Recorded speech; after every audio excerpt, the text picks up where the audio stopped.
Кара – чай, как из двух частей состоит. Тюркское слово. Кара означает большой, великий, могущественный, вот кара.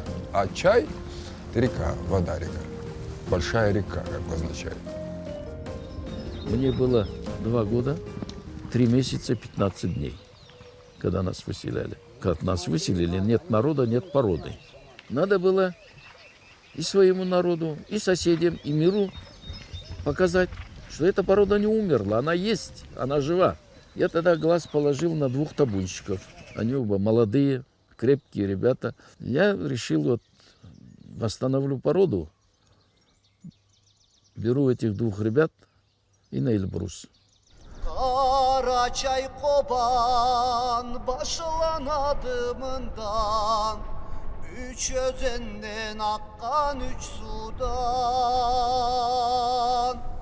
Kara çay halkını kerdi ata cürtü, art cürtmala huruzu koçkulan.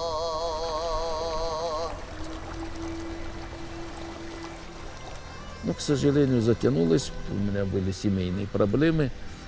Сестра умерла, зять погиб. И на долгие годы отложили опять это дело. В 1998 году я начал искать проводника. Ну, тут альпинисты сами подошли ко мне. У них по 10 восхождений на Эльбрус. Ну, я тоже себя переоценивал, конечно. С Хрузука мы стартовали. Погода испортилась. Ураганный ветер. Дошли до седловины, очень глубокий снег. Лошади проваливаются чуть ли не под брюхо. Я заволновался тогда. Думаю, сейчас ноги поранят и не смогут подняться. Конники ушли где-то в 3 ночи. Вот. И в 11:30 они были на восточной вершине. Карачаевские лошади, у них очень мощные крепкие ноги. В тот день, наверное, никто кроме нас не поднялся. Все вернулись назад, альпинисты. Идут, а моих нет. Мои поднялись.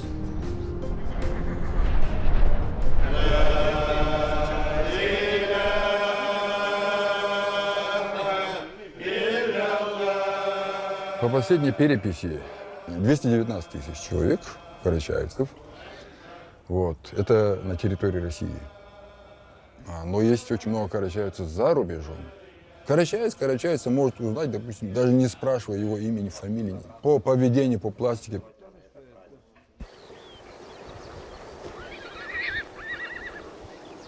Лошади не прибыльная отрасль. Это чтят память предков. Порода – это материальное, культурное достояние народа. Это жеребец Бунчук. Элитный жеребец карачаевской породы. Его хоть генералу, хоть царю под седло не стыдно будет подать.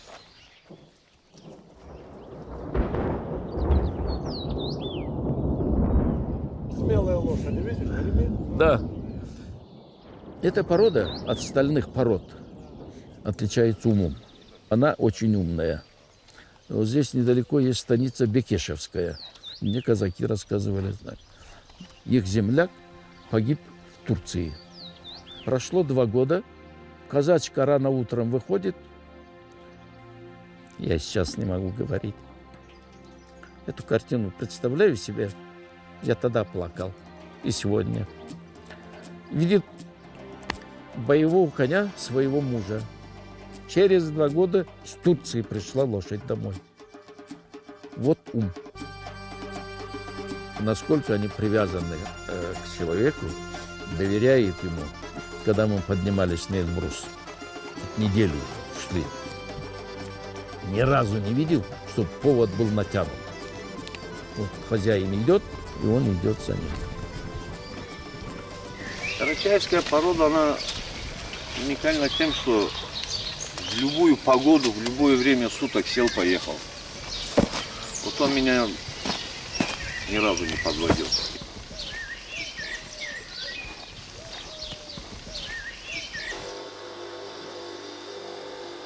Так, у меня всегда был конь, и просто я после аварии мне нельзя садиться 2 года. Не подходи к коню. Вот под 40 я попал в ДТП. У меня был 2 перелома ключицы, переломана лопатка, перелом 2 ребер. Да, но самая главная проблема у меня была травма головы. За это, напротив, благодарю. Это испытание от него. И я надеюсь, что я прошел это испытание достойно.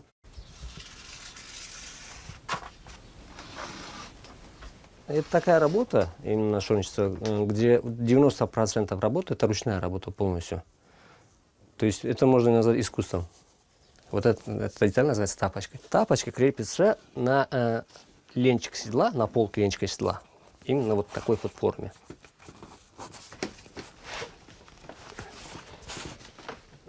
Самое главное отличительное качество вот этих седел – это простые седла.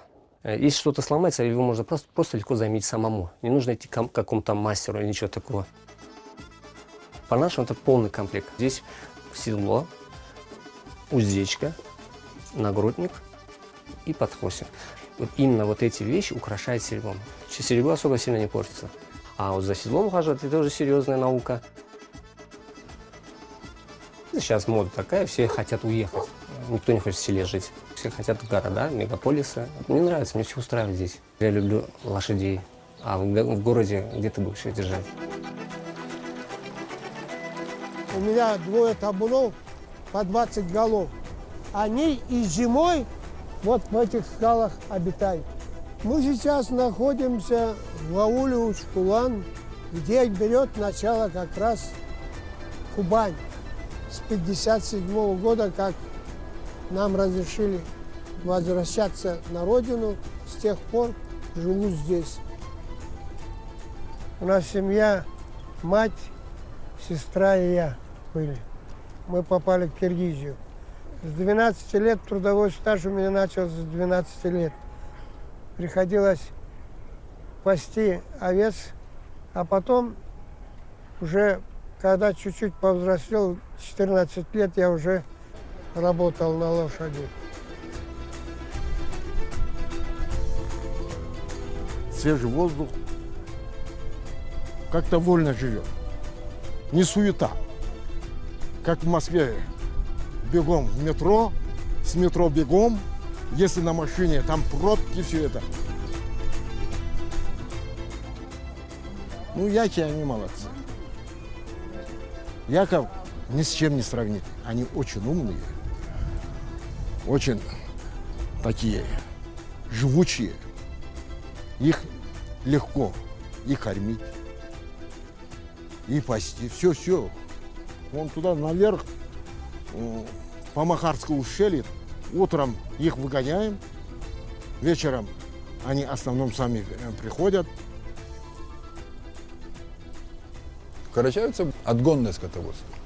В самих селениях скот не держали скот. Скот держали на отдельных пастбищах. И с начала лета уже выгоняют все выше и выше в горы, альпийские вот эти пастбища. Свои породы овец карачаевцы создали. И говорят, что даже холестерина там нет, карачаевские барашки. Ну, питаются альпийскими вот этим разнотравием, все. Только карачаевская порода может здесь овец пастись и выживать. Карачаевские козы есть. Я даже некоторое время держал коз, когда дети были маленькие. Козье молоко, никакая болезнь. Она плохое не пускает молоко.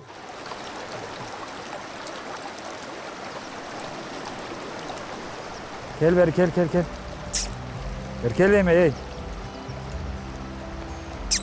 Ай, молодец, мама. Молодец. Всегда сельское хозяйство у нас было в приоритете. А сельское хозяйство, животноводство, без этих собак невозможно. Собаки у меня с детства были. В 1988 году у меня дядя привез командирские часы. Так вот, я эти часы поменял на первую свою собаку. Бывает, вроде щенок маленький, отстает, а вырастает. Перспективный такой волкодав становится хороший. Они как дети, как воспитаешь, вот то же самое. Они не должны быть агрессивны на домашних животных, тем более на своих. Он может отогнать ее, там, погавкать, но никогда не должен кусать. Второй, он должен быть храбрым. Ведь вред наносят не только волки, Есть дикие собаки, есть шакалы, есть лисы, медведи, рыси, что угодно. Если надо, он должен войти в бой. Это буквально лет 5 назад было. В Учкулане шатун появился, медведь. От него пострадали несколько людей. Он зашел на окраину Учкулана, там пожилой мужчина жил и напал на него. И вот его собака такая, волкодав, спасла ему жизнь.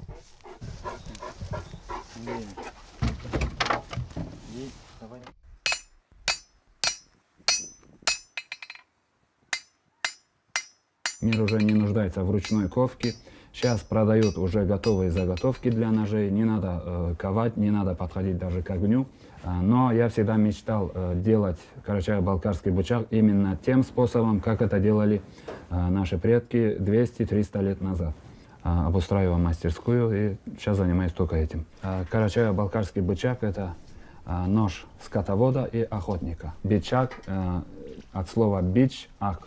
В переводе это означает резать чисто. Люди берут карачаево-балкарский бычак для того, чтобы резать скот на праздники. И у нас, у народа принято считать, насколько барашек хватило одной заточки. Булатизированный нож может до 50 барашек. Еще был улан-бычак. Это для ребенка. То есть, когда ребенку исполнялось 6 лет, ему дарили маленький ножик с довольно маленьким клиночком, чтобы начинать его обучать разделывать барашку, животное, мясо. Поскольку есть очень много нюансов, то есть это не просто порезать на кусочки, определенные части туши предназначены для определенных людей. Допустим, кусок, допустим, лопатки дают родственникам, это все нужно правильно резать, и этому всему довольно долго надо учиться, и с 6 лет ребенок должен был потихоньку это все изучать. И отец, когда сам работает большим ножом, показывал ребенку, чтобы он маленьким тоже пытался так же работать. Всегда в комплекте к ножу имеется шило. Шилом даже пользовались больше, чем самим ножом, поскольку вся одежда, вся амуниция, упряжка коня, все было изготовлено из кожи и нуждалось в постоянной настройке. Нужно было проделывать новые отверстия, подтягивать ремни и так далее. А во время охоты это была вообще неотъемлемая часть охоты, поскольку охотились в основном на горных туров, а они обитают очень высоко в горах, туда даже не может подняться лошадь. И чтобы спустить оттуда добычу, необходимо было с помощью шила проделывать отверстия у горного тура, продевать туда специальную веревочку, и из туши горного тура делали такого рода рюкзак, который можно было вешать на спину и спускать. Поэтому из дома никто не выходил без шила.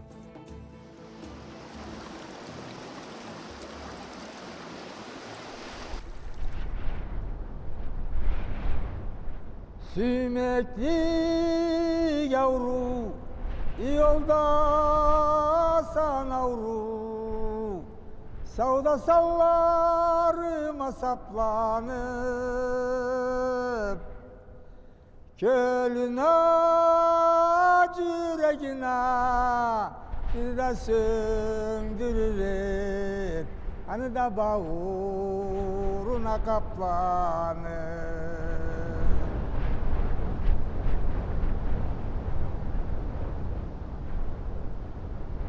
То, что сказал старший, это уже как бы закон. Бывало, куда-то мы хотим поехать, да, или, ну, вот с подругой куда-то идти, а тут родители не пускают. И потом получалось так, что правильно сделали, что не отпустили, там что-то плохое случилось, или дождь пошел, или еще что-то такое неприятное там получилось. И хорошо, что вот мы не пошли туда. Самое главное, это вот для женщины родители, конечно, на первом месте, потом семья и дети. Девочки обычно нас уже готовят, говорят, что уже вот пора, через год, через 2 года уже надо выходить, создавать семью. У нас традиционный цвет в национальной форме одежды идет в основном бордовый. Девушки при замужестве предпочитали одевать именно бордовый цвет. Он ценился больше, чем все остальные цвета. Но вот это платье у нас, оно состоит, можно сказать, из 2 платьев. Там идет нижнее платье, Вот оно отдельно, совершенно отдельно его можно одеть, как платье, самостоятельно. И сверху идет вот такая накидка. Видите, золотое шитье с ручной работой. И вот раньше девушки практически каждая для себя старалась вышить такое платье, чтобы выйти в нем замуж. Мать – основа семьи, потому что до 5 лет ребенок с матерью. Вот. Материнским взглядом готовится будущий и герой, и джигит, и все, понимаешь? Для этого надо женщину готовить. Вот подготовленная женщина, она уже подготовит и героя, джигита, мужчину. Надо смотреть, что за девушка, какая семья. Анасына қарап қызын ал дейді. Смотри на мать и женись на дочери. Ты выбираешь мать своих детей, будущее. Вот этот нагрудник серебро с золотым опылением. И они как пуговички, видите, они открываются и закрываются. Они как пуговицы были. Но их было раньше очень много. 28 рядов. А тут у нас всего-то штучек сколько? 15, наверное. А там 28, и они вот так впритык друг к другу, вот так вот. Обтягивали грудь женщины. Талия не должна была превышать больше 60 сантиметров, а грудь была под вот этим корсетом железным. У нас ценится, когда женщина не расходует свое внимание какой-то работе, какому-то делу. Наоборот, у нас ценится, когда она именно в семье. То есть у нас больше ценится, когда женщина ждет мужа с работы, а не сама где-то работает. Дом – это целиком на женщине. Даже говорят вот карачаевские, эрчини юешкте. Дом мужчины на улице, как бы, за пределами дома. Он в дом приходит как бы так ночевать и все. Это он должен в дом нести там все. Ну, в доме уже женщина отвечает за все. Если даже муж ругается, если тебе даже не нравится, если он сказал, что ну, это некрасиво, не надо так делать, а тебе хочется это сделать, но ты вот прислушиваешься к мужу. Если муж сказал, это как бы должно быть законом для семьи, для женщины в первую очередь. Если вот дети видят, что ты не огрызаешься мужу, да, что у вас идиллия и понимание в семье, и дети это видят, и они подхватывают это, и они вырастают точно такими же. Я вот сам даже помню пацаном, когда вот проходишь, еще мы ребята такие, школьники были, да, младшие. Идешь, здороваешься, там сидят женщины, вяжут. Они встают, вот так вот встают. Хотя ты могли бы не стать, взрослые женщины, да? Они тебе показывают, что ты мужчина, то, вот ты мальчик, но ты мужчина. Если даже какая-то боль или то, что тебе не нравится, все в себе погашаешь, а потом понимаешь, что он был прав.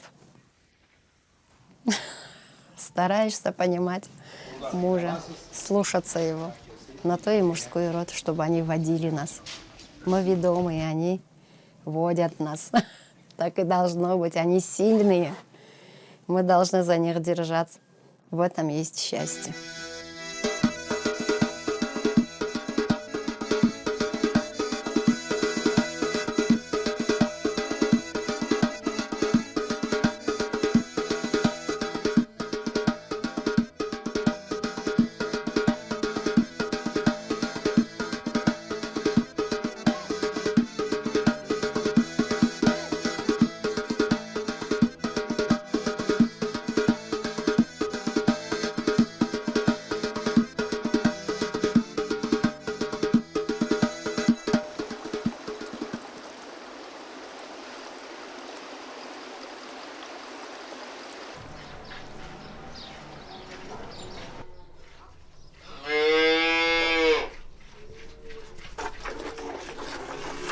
Если семья расширяется, увеличивается, старший сын женился, то традиционно они все живут вместе рядом и делали пристройку для молодой семьи, отов для молодоженов.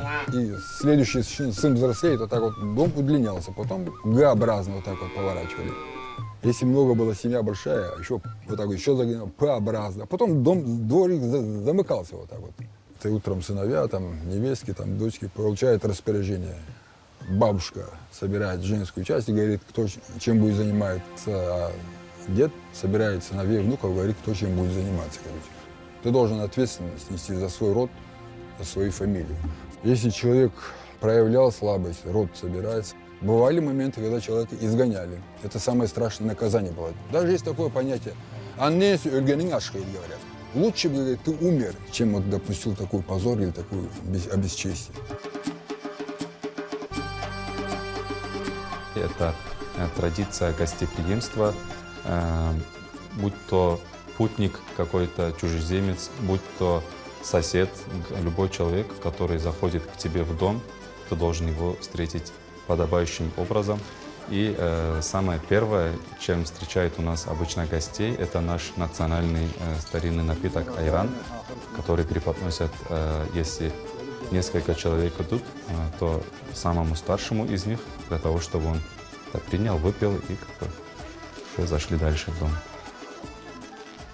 Хочу поздравить всех с великим праздником Ураза Байрам.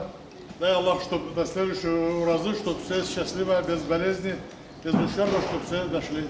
Ураза – это имеется в виду месяц Рамадан. Мусульмане по всему миру соблюдают пост.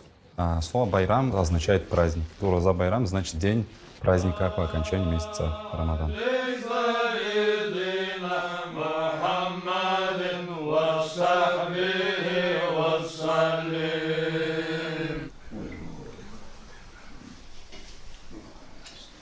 Вот этот наш племянник, он шапа приносит и раздает по категориям. Определенный мясо, тамаде вот такую лопатку, это самый престижный. Наш пророк, саллаллаху алейхи вассалям, любил лопатку. Тамада вот эту лопатку разделывает и рядом сидящим людям распределяет. Процесс принятия гостей выражается на достоинстве и чести этого дома. Естественно, лицо дома – это мужчина, а женщины этого дома уже должны стараться, чтобы мужчина этого дома не опозорился ни перед кем. А сейчас наш тамада сделает дуа, когда приносят лопатку, делается дуа.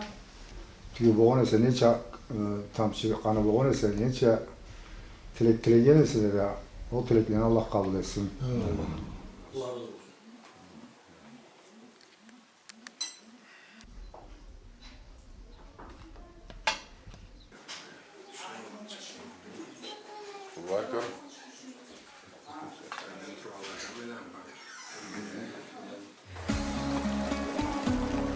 Я считаю, один из самых добрых народов.